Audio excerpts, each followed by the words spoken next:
पुढे सर्वसामान्यांसाठी एक महत्त्वाची बातमी समोर येते, ती म्हणजे महागाईचा कहर एका बाजूला सुरू असतानाच सर्व भाज्यांनी आता 100री गाठली आहे। डाळी, मटण, मासे देखील आता महाग झालेत। बदलत्या वातावरणामुळे कोबी, मेथीसह अनेक भाजीपाला रोगाच्या विळख्यामध्ये सापडलाय, त्यामुळे भाजीपाल्याची आवक कमी झाली आहे। महागाईने नागरिकांचं कंबरडं मोडलं असून भाव जे आहेत ते गगनाला भिडल्यामुळे महागाईचा सर्वात जास्त फटका हा गोरगरीब आणि मध्यमवर्गीयांना बसताना दिसतोय। सर्वच भाजीपाला महाग झालेला आहे। घ्यायला जावं तर भेटत नाही, विकायला जावं तर विकत नाही। घेणाऱ्याची पण तळमळ राहते आणि आमची पण विकायला तर हे राहतं। त्याच्यामुळं काय भावात विकावं भाजीपाला।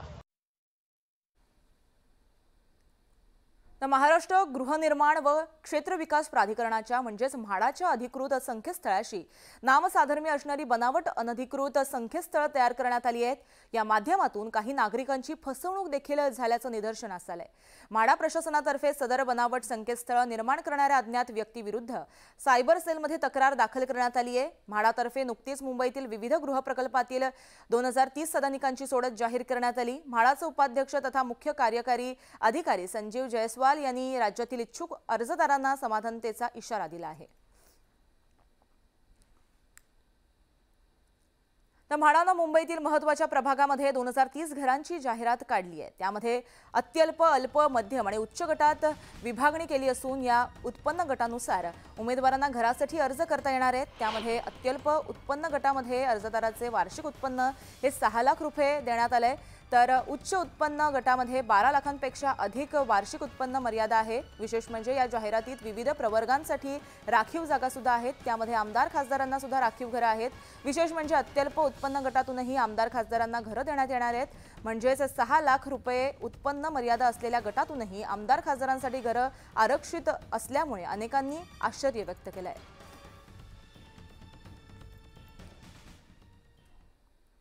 तर सरकारी योजना जनतेपर्यंत पोहोचवण्यासाठी आता सरकार नवी योजना आणणार आहे। सरकारकडून योजना दूत ही योजना आणण्यात येणार आहे। यासाठी तब्बल 50,000 योजना दूत नेमले जाणार आहेत। यासाठी या दूतांसाठी दरमहा 10,000 रुपये मानधन देण्यात येणार आहे।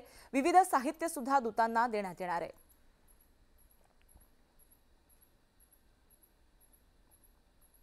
यानंतर पुन्हा पाहूयात काही झटपट बातम्या।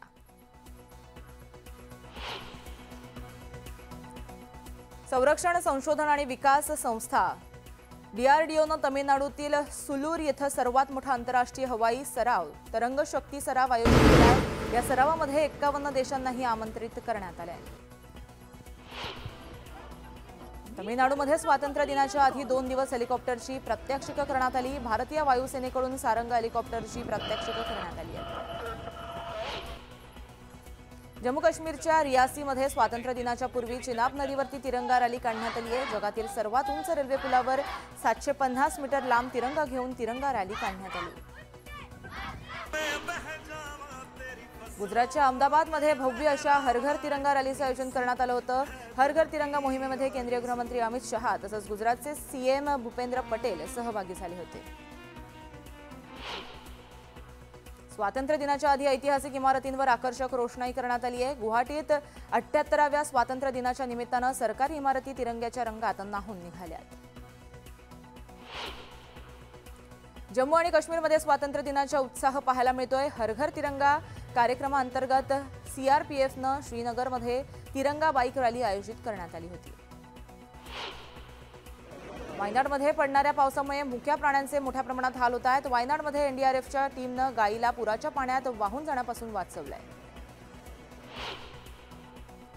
मुंबई अहमदाबाद वंदे भारत एक्सप्रेस आता 20 डब्यांची होणार आहे। 20 डब्यांसह वंदे भारत एक्सप्रेसची ट्रायल रन घेण्यात आली असून लवकरच ही रेल्वे प्रवाशांच्या सेवेमध्ये दाखल होणार आहे।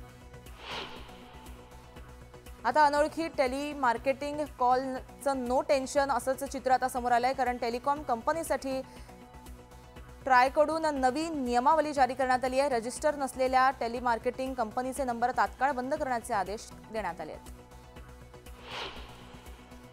फ्रान्स हवाई आणि अंतराळ दलाचे प्रमुख जनरल स्टेफन मिल भारताच्या दौऱ्यावर आहेत। यावेळी त्यांनी भारताच्या पहिल्या बहुराष्ट्रीय हवाई सराव तिरंगा शक्ती 2024 मध्ये सहभाग घेतला।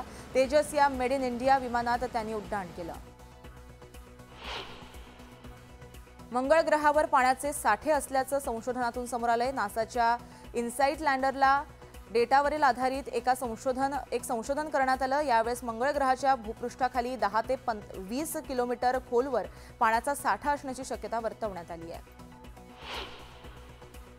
दिवंगत अभिनेत्री श्रीदेवी यांच्या 61व्या जयंतीच्या निमित्तानं जान्हवी कपूर तिरुपती इथं जाऊन व्यंकटेश्वराचं दर्शन तिने घेतलंय। या संदर्भात 3 फोटो शेअर झालेत। यात ती तिच्या बॉयफ्रेंड शेखर पहारिया सोबत दिसतेय। नवरा माझा नवसाचा 2 हा सिनेमा 20 सप्टेंबरला रिलीज होतोय। या सिनेमाचं पहिलं गाणं प्रेक्षकांच्या भेटीला आलंय। सोशल मीडियावर गाणं हे नेटकऱ्यांच्या पसंतीस उतरतंय।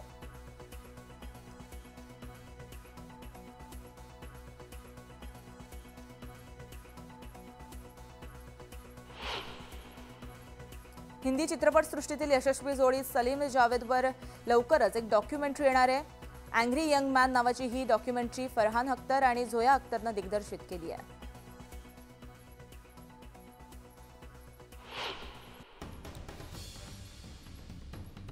त्यानंतर एक मोठी बातमी समोर आली आहे, ती म्हणजे राजकारणात प्रतिस्पर्ध्यावर टीका करताना अनेकदा भान सुटल्याचं आपण पाहतोय।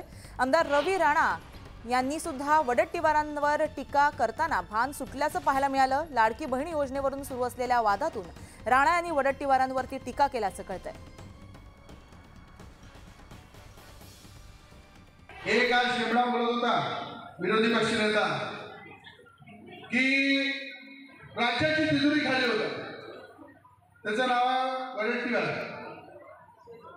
विजय वडट्टीवार। विरोधी पक्षनेता तो शेमडा तर आहे, पण त्याला हे कळत नाही, अरे करोड रुपये ठेकेदारांच्या घशामध्ये तुम्ही घातले। 33 महिन्याचे सरकार असताना ठेकेदारांचे घरं भरले, एक आणि 50,000 तिजोरी खाली होऊ दे, आमच्या बहिणीच्या खात्यात पैसे टाका। आमदार रवी राणा यांनी लाडकी बहीण योजनेबाबत केलेल्या वक्तव्यावरून मुख्यमंत्र्यांनी नाराजी व्यक्त करत मंत्रिमंडळाच्या बैठकीत मुख्यमंत्र्यांनी सर्वांनाच तंबी दिली। मुख्यमंत्र्यांनी योजनेबाबत अपप्रचार होईल असं वक्तव्य करू नये असे आदेश दिले, तर भाऊबीज कधी परत घेतली जात नाही असं म्हणत देवेंद्र फडणवीस यांनी रवी राणांना चांगलंच सुनावलेलं आहे, त्यांचे कान टोचलेत। दरम्यान रवी राणांच्या विधानावरती बोलताना भाऊबीज कधीच परत घेतली जात नाही अशी भूमिका उपमुख्यमंत्री देवेंद्र फडणवीस यांनी स्पष्ट केली आहे।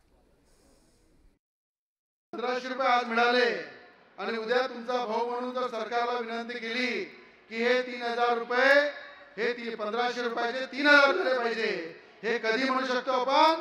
जेव्हा भर भरून त्यांना तुम्ही आशीर्वाद द्या। काय द्या? आणि आशीर्वाद कसा द्यावा लागते? असा द्यावा लागते नोंदणी धरण्यासारख्या? कोण कोण आशीर्वाद देणार हात वर करा। ज्यांनी आशीर्वाद दिला नाही तर मी तुमचा भाऊ आहे, ते 1500 रुपये खात्यातून वापस घेऊन घेईन। आमचे काही मित्र गमती गमतीत बोलताना काही बोलतात, कोणीतरी म्हणतं पैसे वापस घेऊ।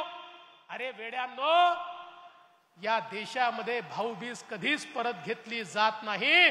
एकदा भाऊबीज दिली की त्याच्या बदल्यात केवळ माया आणि माया मिळत असते।